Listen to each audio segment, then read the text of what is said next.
Hello friends, आम्ही IoT based एक micro project बनवलेला आहे. त्याचे टायटल आहे live cricket score displaying on LCD display using NodeMCU. यामध्ये आपण मेन कंपोनंट जे वापरले आहे ते आहे I2C मॉडेल LCD डिस्प्लेसाठी आणि आपला मायक्रो कंट्रोलर जसं की आपला NodeMCU ESP8266. आपण यामध्ये 12E हा बोर्ड वापरलेला आहे.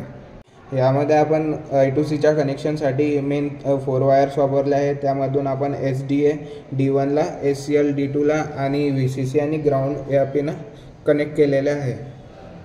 आता आपण याचं वर्किंग बघणार आहे. तर वर्किंगमध्ये सर्वात पहिले आपल्याला कोणत्याही एका वेबसाईटवरून म्हणजे आपण क्रिकबज वापरलेले आहे, तर तुम्हाला पण क्रिकबज वापरावं लागेल. क्रिकबज वापरून त्याच्यावरून एखाद्या जी आपली लाईव्ह मॅच आहे त्याचा स्कोअरचा आपल्याला एक्सपाथ कॉपी करायचा आहे, जेणेकरून आपल्या पार्टस्ट्रिंग भेटेल आणि त्या पार्टस्ट्रिंगहून आपल्याला API की जनरेट करायची आहे थिंगस्पीक HTTPS क्लायंट यूज करून.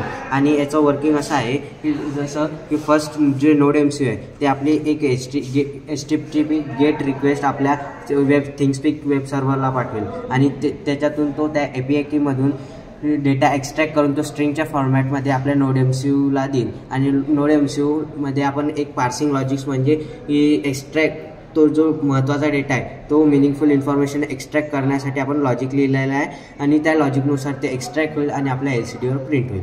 जर तुम्ही हा प्रोजेक्ट बनवता तर काही महत्त्वाचे मुद्दे आहेत ते आपण लक्षात घ्यायला पाहिजे. तर पहिला प्रिकॉशन असा आहे की आपण जो URL कॉपी करणार तो क्रिकबज वेबसाईटवरूनच कॉपी करायचा. दुसऱ्या वेबसाईटवरून केल्यास ते थोडे एरर येऊ शकतात किंवा ते पॉसिबलच नाही होणार. दुसरा प्रिकॉशन असा की आपण आपल्याला अशा टीम फॉर्मॅट बघायचा ज्यात टीम नेम, स्कोअर आणि ओव्हर्सचे बॉल दिसणार. आणि शक्यतोवर तुम्ही T20 आणि ODIचेच मॅच घ्यायचे. टेस्ट जर तुम्हाला घ्यायचा असणार तर तुम्हाला त्याचा स्वतः लॉजिक क्रिएट करावा लागणार. हे काही याचे महत्त्वाचे प्रिकॉशन्स होते.